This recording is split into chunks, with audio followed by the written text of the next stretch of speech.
In the news tonight, credit union members caution management committee of the court ruling. We have been in communication with our lawyer, so we are advising that we will be going back to the court if this meeting is not held in suitable time. And nothing new was done to ease frequent power outages, says former minister. They have not addressed any of the issues that were there on the pipeline, which is the transmission and distribution line, meaning it's an old, frail transmission line. Trevor Ben and his team are optimistic that the management committee of the Guyana Public Service Cooperative Credit Union will abide by the court's ruling and have all systems in place for the special members meeting on or before October 24th. Today, some members of Trevor Ben's team were introduced to the media, and they put the management committee on notice, saying that they must comply with the ruling of the court. Honorable Justice Navendra Singh directed the society to hold a special general meeting on or before October 24th, 2022. We have been in communication with our lawyer, so we are advising that we will be going back to the court if this meeting is not held in suitable time. I would want to believe that the current committee of management may be unaware of their liability for contempt of court proceedings if this court order is not followed to the letter. This is not your regular members sanction meeting. This is a direct order of court, and it has to be complied with, and failure to adhere to a direct order of court will result in contempt of court proceedings being initiated against the current committee of management.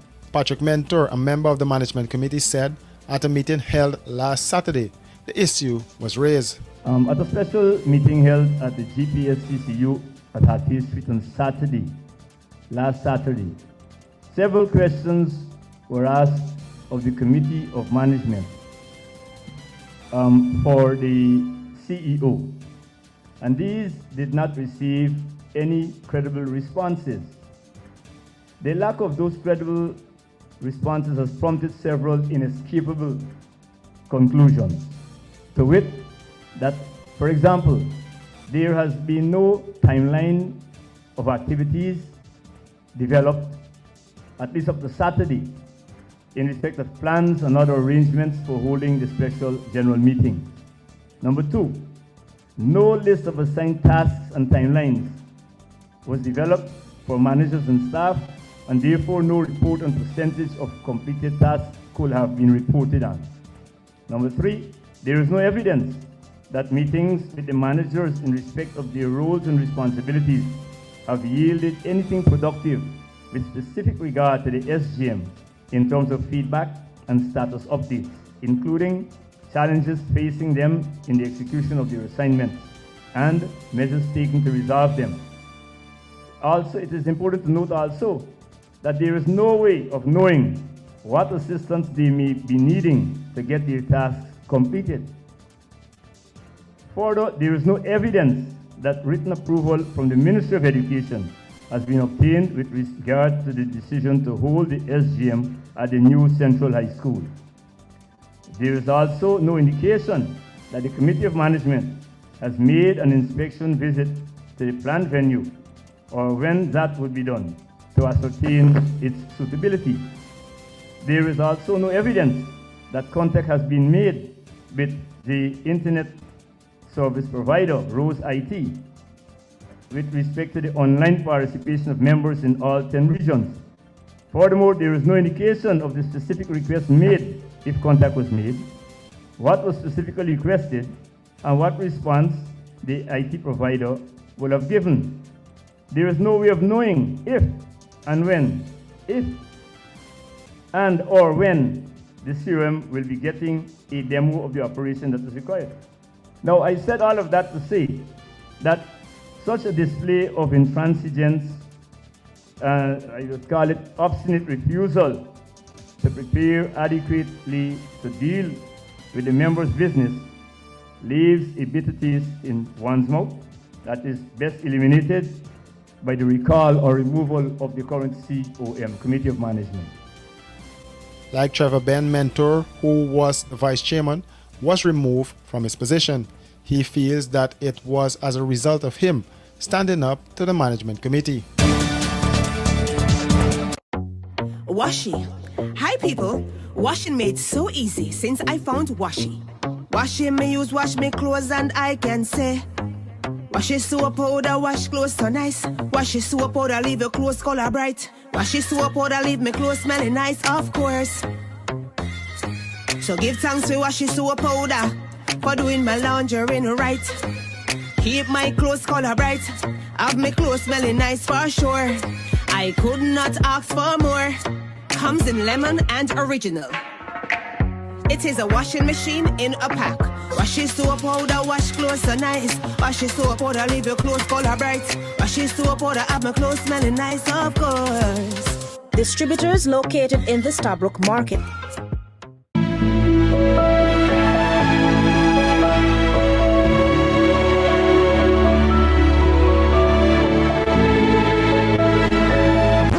What are you doing? Igloo ice cream. You know it's good. Running late and can't wait to the gate? We got you. The Guyana Public Service Cooperative Credit Union Limited has introduced a fast and easier way to make payments to your accounts through the GT&T mobile money services. Here's how. Click on the MMG app. Under Services, select Pay Bills. When you are there, look for the Financial Institution option. Once that is done, select Guyana Public Service Cooperative Credit Union Limited to pay your loan or make payments to your savings. Payments to the credit union made easier. GPS CCU, the credit union you can bank on.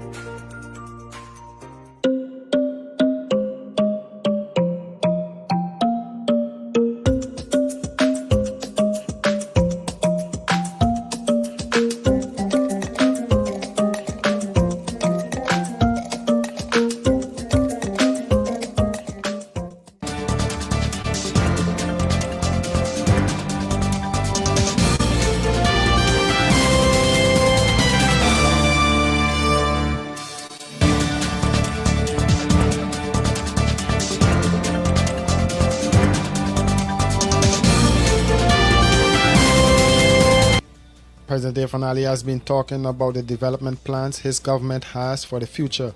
And on Friday at the Berbice Expo held at the Albion Sports Complex, he said his administration is moving ahead with establishing an oil refinery in Region 6. Region 6 and 5 is well positioned to be the centerpiece for growth and development. As I speak to you today, we are about to launch a new ad for a request for proposal. And that request for proposal is for a new 30,000 barrel refinery for national security to be built in Guyana, here in Region 6. In 2 months' time, we will be receiving the submissions from those who are interested in investing in this for a 30,000 barrel refinery to be established right here in Region 6. The opportunities this will create,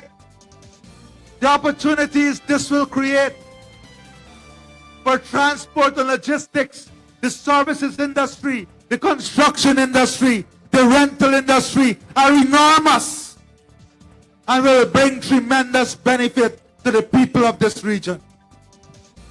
The head of state noted several pillars upon which the country's transformation will be built, including healthcare and education systems to satisfy the locals and attract Guyanese in the diaspora, and improve ICT sector, and by positioning Guyana to become a global leader in food security and energy development.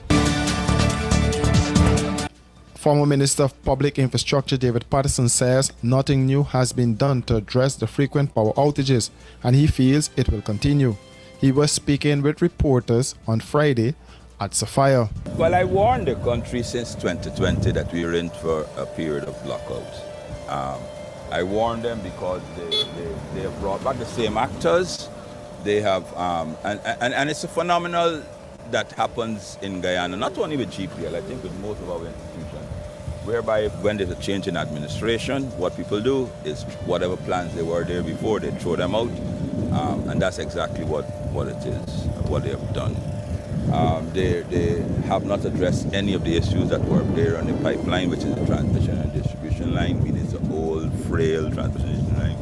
All the plans and the funding that we had to build a alternative system, to put protection in the system, they did away with that. On the last administration, we expended a lot of money in training our local transmission distribution line engineers so that they can do the maintenance of the high voltage line. They took that away and they've given it to some Trinidadian companies, just like everything else is a thing. And these companies, obviously, I don't know if they ever worked in conditions like in Guyana or not. So therefore, there's no sort of maintenance to the system whatsoever at all. So we're in for a prolonged period of power outage because nothing new has been done and nothing new, and they're depending on this Wales project as their silver bullet, and that even if it is completed, it's not expected to be completed in another 3-4 years. So there's no alternate plan at the moment. I saw they were advertising for emergency generating sets. That's about 6 months ago, if you could recall. That is another Ponzi scheme, when they do that, they probably have somebody who has a generating set sitting around somewhere who they're going to hire one of their friends and family, and that will not help us.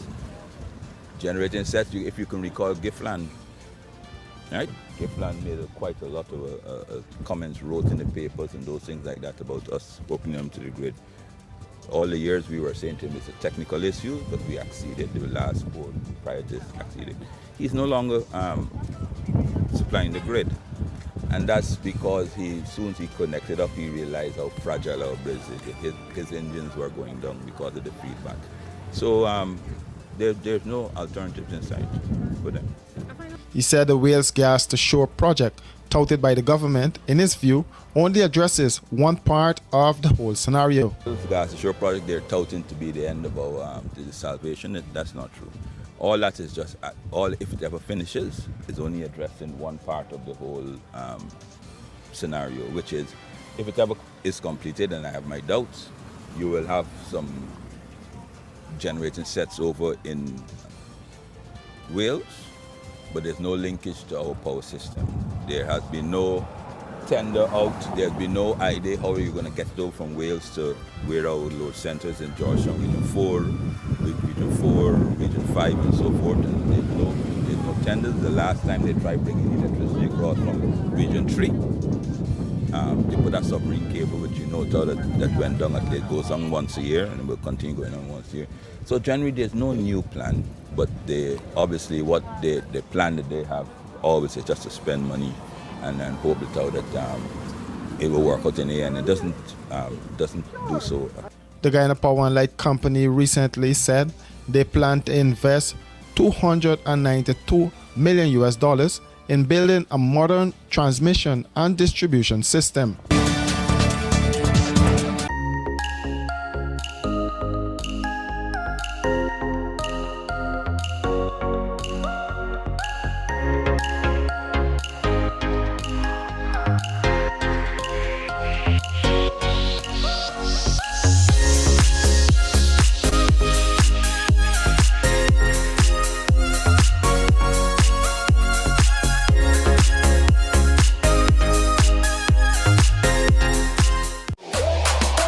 It's here! Igloo Ice Cream Fruit Bars. 4 mouth-watering flavors. Mango, pineapple, strawberry, and soursop. A beautiful combination of real fruit and Igloo ice cream. Go old school with Fluty Popsicle. Classic flavors and refreshing goodness. Available at Igloo outlets and all your favorite shops. Pro Media Professional Live Streaming Service. Experience the difference when it's live. Pro Media provides you a complete range of live and demand streaming solutions, no matter what your special event may be. weddings, funerals, concerts, press conferences, conventions, seminars, workshops, meetings, religious events, and more. For more information, call 669-5376 or 609-5264. Experience the difference when it's live. The Customs Anti-Narcotics Unit is stepping up its fight against drugs, and on Sunday, officers of the agency, while conducting an operation in number 76 Village Housing Scheme, Quarantine Babies, discovered 3 parcels of cannabis hidden on a dam. The Drug Enforcement Agency said the cannabis weighed 78 pounds. The cannabis was taken to Canoe headquarters, and the investigations are ongoing. For these and other stories, do visit us at our website www.rdproductiongy.com.